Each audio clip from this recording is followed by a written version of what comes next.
UPSC के द्वारा पूछा हुआ ये प्रश्न है कि भैंस जी के कंपनियों के द्वारा आयुर्वेद के पारंपरिक ज्ञान को पेटेंट कराने से भारत सरकार किस प्रकार रक्षा कर रही है।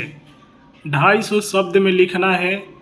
ये प्रश्न जिस फील्ड का है वह है प्रौद्योगिकी, आर्थिक विकास, जैव विविधता, पर्यावरण सुरक्षा तथा आपदा प्रबंधन।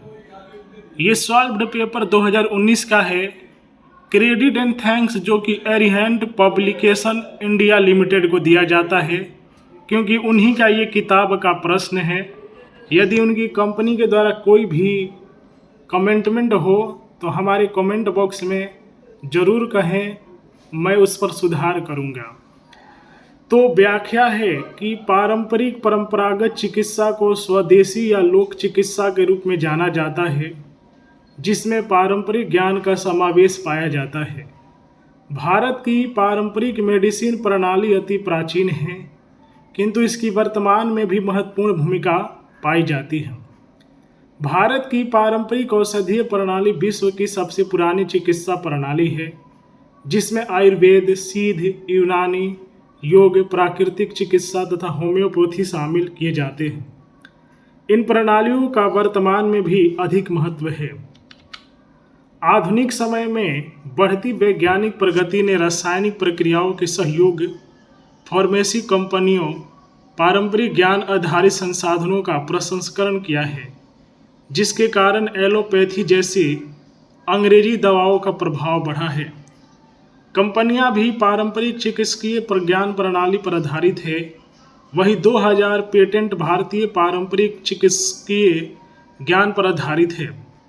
इसमें ब्राह्मणी या दस्त बढ़ाने वाला तथा एलोवेरा मुंह में अल्सर के इलाज के लिए पेटेंट के रूप में संरक्षित है।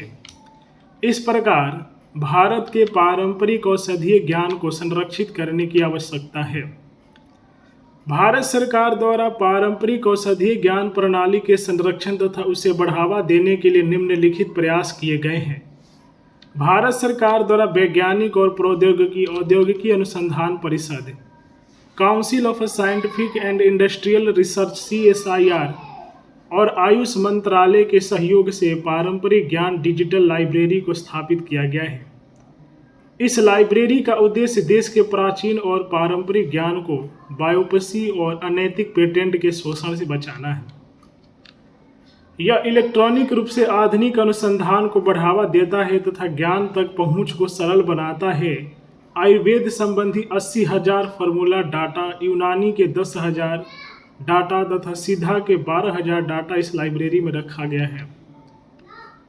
CSIR डिजिटल डाटा जी पारंपरिक ज्ञान आधारित पेटेंट से संबंध होता है। विश्व के विभिन्न देशों से साझा करके चेक करता है। उदाहरण स्वरूप योगा का संरक्षण। अमेरिका NRI द्वारा योगा की शिक्षण विधि के लिए कॉपीराइट की मांग की गई। इस पर भारत ने मजबूत पक्ष रखा तथा योगा के पेटेंट के संदर्भ में अपने पारंपरिक ज्ञान को प्रस्तुत किया। कोलगेट दंत मंजन का अमेरिकी पेटेंट पाए जाने पर CSIR ने इसका दावा किया था, जिसमें red iron oxide, black pepper जैसे तत्व शामिल थे। इस पर यूरोपियन यूनियन पेटेंट कार्यालय ने इस पेटेंट को उजागर किया। भारत सरकार पारंपरिक ज्ञान को बढ़ावा देने के लिए तथा नई पीढ़ी को पुरानी पीढ़ियों का स्थान देने के लिए व्यापक बनाने हेतु प्रयासरत है। इस प्रकार से भारत एक विश्व का मेडिसिन हब स्थल के रूप में है, जिसकी पहचान इसे ऐतिहासिक काल में मिली है। इसको बढ़ावा देने हेतु आयुष मंत्रालय बनाया गया है। योग की वैश्विक पहचान बनी हुई है। इसी तरह से अन्य पारंपरिक औषधीय ज्ञान के संरक्षण के प्रति प्रयासरत है।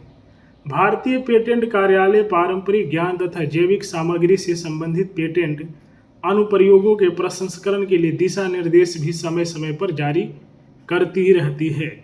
यदि आप यूपीएससी के द्वारा पूछे हुए प्रश्नों को देखना चाहते हैं तो मेरे यूट्यूब चैनल को सब्सक्राइब करें, लाइक करें, शेयर करें। मैं क्या कहना चाहता हूँ, यदि प्रत्येक जिला के, प्रत्येक थाना के प्रशासनिक व्यवस्था यदि मजबूत हो जाए तो गलत कार्य कभी भी नहीं हो सकता है। तो आज यदि कुछ भी गलत हो रहा है, कुछ भी कोलाहल मचा हुआ है, लड़ाई झगड़े हैं, तो इसके पीछे कहीं ना कहीं जो कि प्रशासनिक तंत्र का कमज़ोर होना है। और ये सच्चाई है कि भारत की जो प्रशासन व्यवस्था है वो कमज़ोर इसीलिए है क्योंकि उसमें जो मोस्टली लोग जाते हैं वो रिश्वत दे के जाते हैं। जब रिश्वत दे के आप एंट्री लेंगे तो आपका एजुकेशन लेवल लो रहेगा, जिससे आप अधिकारी होते हुए भी, पावर होते हुए भी अपने राज्य, जिला, अपने थाना में जो है कानून का दबदबा नहीं बढ़ा सकते। इसलिए पढ़ाई करें, बिना रिश्वत के कोई भी गवर्नमेंट जॉब निकालने की कोशिश करें, तब जाके आप एक विकसित नागरिक बनेंगे। नहीं विकसित बन रहे हैं, जागरूक नागरिक होना चाहते हैं, मेरे यूट्यूब चैनल को सब्सक्राइब कर ले, मेरे फेसबुक पर फॉलो कर ले। मैं प्रतिदिन लोगों को जागरूक करता हूँ, प्रत्येक सिटीजन को उनके महत्व को बताता हूँ। प्रत्येक सिटीजन मीन्स नागरिक होता है, उनके अधिकारों के बारे में बताता हूँ। वीडियो को लाइक कीजिए, शेयर कीजिए। जय हिंद।